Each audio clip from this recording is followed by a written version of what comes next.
Lista 4, exercício 12. Os diagramas mostram 3 circuitos com baterias idênticas, indutores idênticos e resistores idênticos.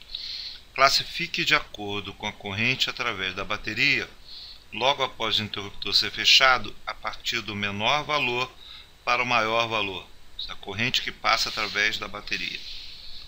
Bem, então eu vou classificar a princípio a corrente que sai da bateria de cada circuito, de I.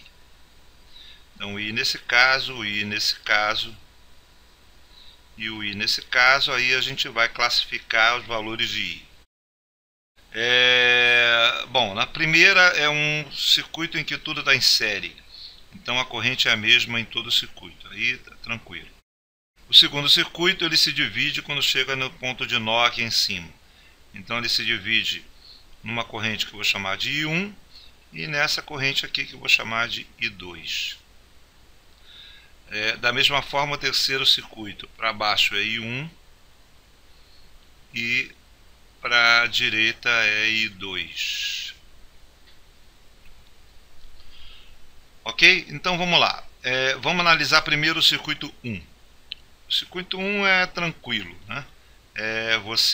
A nossa corrente, na hora que fecha a chave, a gente sabe que o indutor ele não deixa que a corrente varie instantaneamente de valor.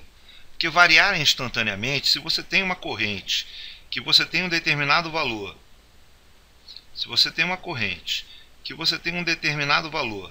e de repente ela varia instantaneamente, isso acontece, por exemplo, quando eu ligo uma chave com uma FEM e um resistor. Quando eu ligo a FEM e um resistor, no instante anterior a eu ligar a chave, a corrente é zero. Na hora que eu fecho essa chave, a corrente passa instantaneamente a E sobre R. Então, essa variação instantânea só acontece porque eu não tenho nada que impeça ela, então você vai ter essa variação instantânea. Quando eu tenho um indutor no circuito, como é o caso do primeiro, o que acontece é que essa variação instantânea leva uma taxa de variação da corrente com o tempo muito alta. Ora, mas o nosso VL, que é a DDP sobre o indutor, é LDI/dt. Ora, se você tivesse uma variação instantânea, você teria um DI/dt muito alto e um VL muito alto. Esse VL muito alto não vai acontecer, porque senão eu teria uma DTP maior que a da fonte, eu teria uma corrente no sentido contrário. Então, o que o indutor faz? O indutor gera uma FEM o suficiente para que a corrente não tenha essa variação instantânea. Então, ele não tem variações instantâneas. Quando a gente fecha a chave do circuito, a corrente que antes de fechar era zero, continua sendo zero naquele instante. Então, nesse caso, do item 1, a nossa corrente é zero. Bom, segundo circuito. Do lado do indutor, na parte onde você tem o indutor, todo o raciocínio do item 1 é o mesmo. Senão, ele não vai ter variações instantâneas.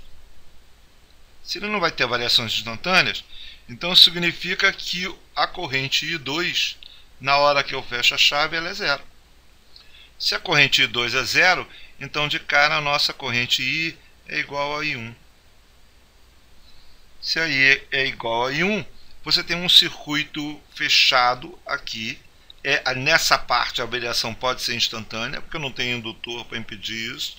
Então eu só vou ter uma corrente I, que ela é igual a FEM da bateria sobre o valor da resistência, que é uma só. Certo? O segundo resistor, que é aquele que está do lado do indutor, a corrente que vai passar por ele vai ser zero. No terceiro circuito, seguindo exatamente o mesmo raciocínio que a gente seguiu nos outros dois, a parte do indutor a corrente é zero. Se a parte do indutor a corrente é zero, isso significa que o I2 nesse caso é zero. O I2 nesse caso é zero e eu só vou ter novamente corrente através do I1. Isso aí vai ser igual a I1.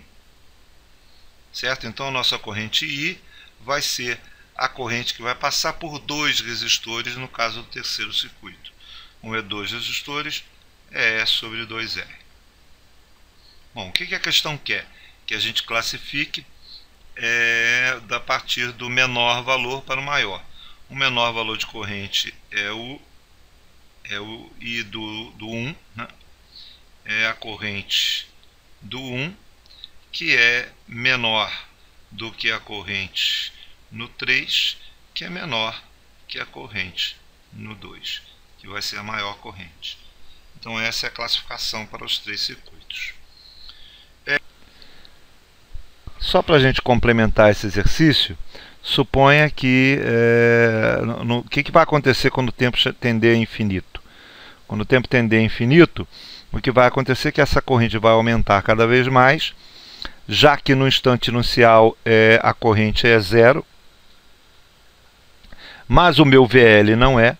Por exemplo, no primeiro circuito, o VL, que é a DDP do indutor, vai ser igual ao da fonte.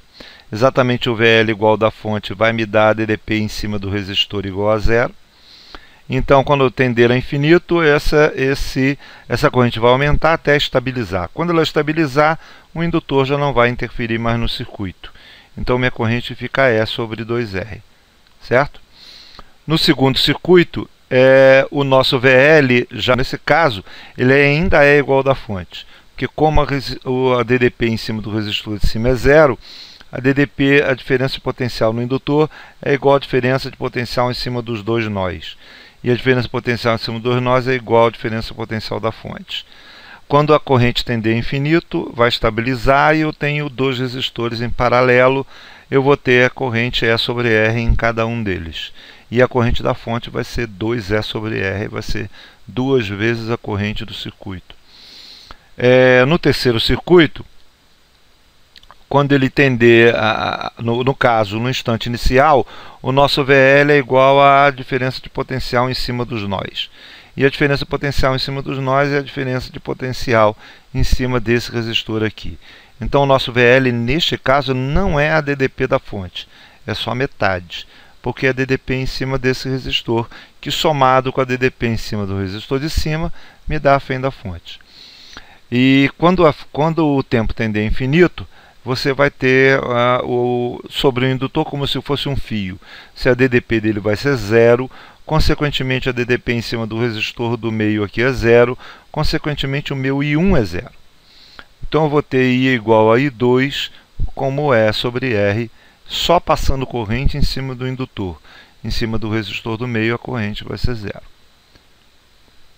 É isso.